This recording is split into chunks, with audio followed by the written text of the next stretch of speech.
I'm Iyamo, and I'm the co-founder at Bamboo.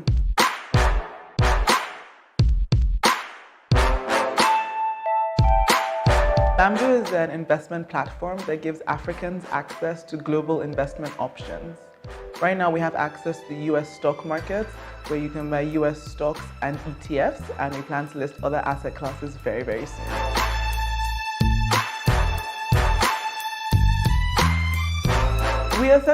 We being my co-founder Richmond and I, essentially built a product for ourselves.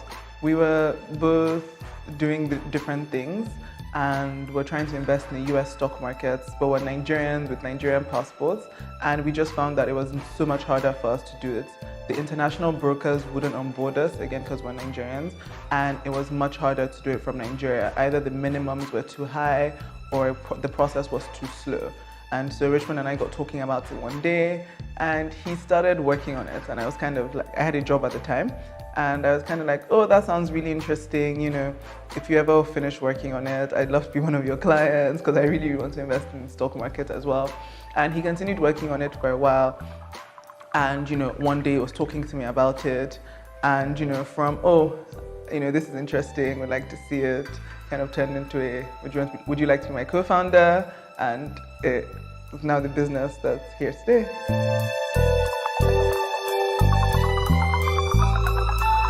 Well, first of all, we had to do some research into like the legal and regulatory frameworks, you know, to check whether there was anything preventing Nigerians from accessing the US markets. So we found that there were no laws preventing Nigerians from investing in the US markets. A lot of the biggest issue was onboarding, finding an international broker that would be willing to do the onboarding of Nigerians. So we had to do that work, find brokers, work to, you know, convince them that the BVN, which is what we use for KYC and verification, was actually, you know, could actually work for KYC and verification. And then, you know, we built the technology platform that connected you directly to the US markets, and we work in partnership with a US broker partner that allows us to do all of this.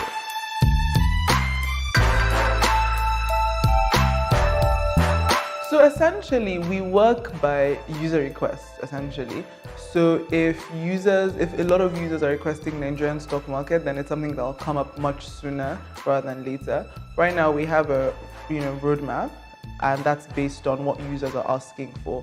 So initially, we thought most people would want a Nigerian stock market, but we've seen that they're asking for other asset classes first. So the Nigerian stock market is still on the roadmap, but it might have been pushed back slightly to, you know, make room for other asset classes that users are asking for. But definitely, if anyone wants the Nigerian stock market or any other asset class really, if you send us an email at support@investbamboo.com or send us a DM on Instagram or Twitter, you know, we'll answer, and we take all of that under advisement.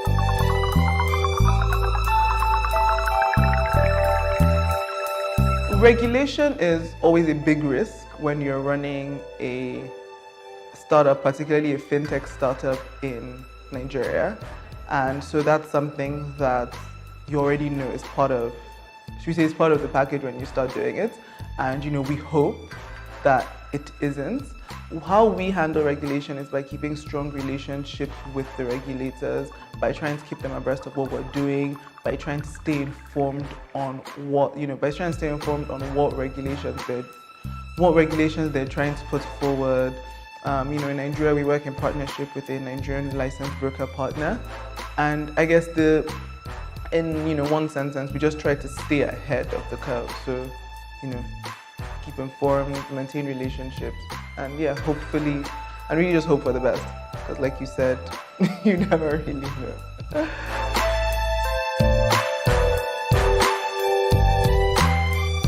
The platform is self-directed. So that means we don't make trading decisions on behalf of users. Everyone makes their own buy or sell decisions. We do try to give users as much information as possible so that they're making informed decisions. So on every stock information page, there's a lot of information about the stock. There's some opinions on the stock. We also provide a lot of news around, you know, the different companies that people are investing in, and try to provide other information via newsletters, blog posts, social media posts. But at the end of the day, all buy and sell decisions users make are on their own and we don't make decisions or give any users any advice.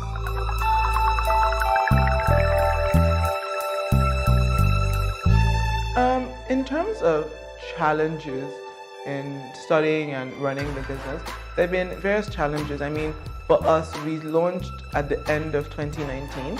So a huge part of our operations have been, figuring out how to run during the pandemic, during coronavirus, moving the entire company fully remote and getting all of that done. And luckily we dealt with that. The whole company has moved fully remote and there weren't too many issues doing that.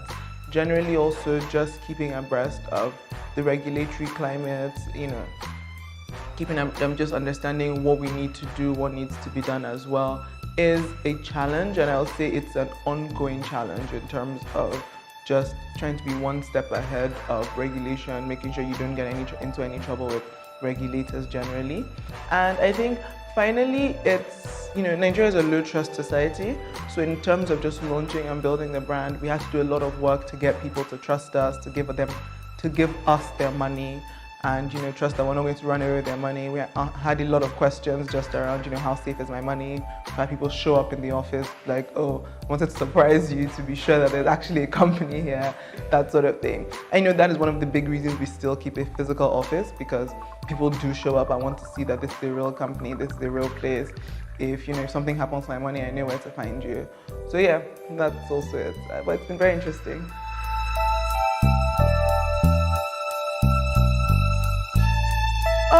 Luckily, fundraising wasn't too difficult.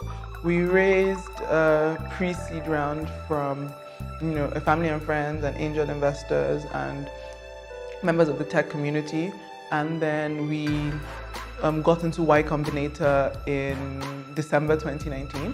And after Y Combinator demo day, then we were able to raise a seed round from a host of different investors. So it hasn't been too hard. I think the biggest thing was just convincing investors, particularly foreign investors, that there is a market here, that there is, a pool of Nigerians and Africans who have money to invest and who have disposable income. And yeah, so that's, really it, convincing investors of the Africa story.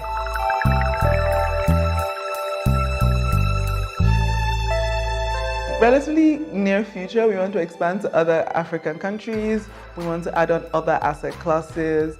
And then really, a lot of the future just depends on what our users want. Our aim is to get Africa investing, to make it easy, to make it secure, and provide a reliable platform for Africans anywhere in the world to invest. And we're listening to our users, hearing the best way that they would like to invest. So is it more countries? Is it more asset classes? Is it more stock markets? We're listening, and if you send us an email, like I said, at support@investbamboo, you can tell us what you want the future of Bamboo to look like.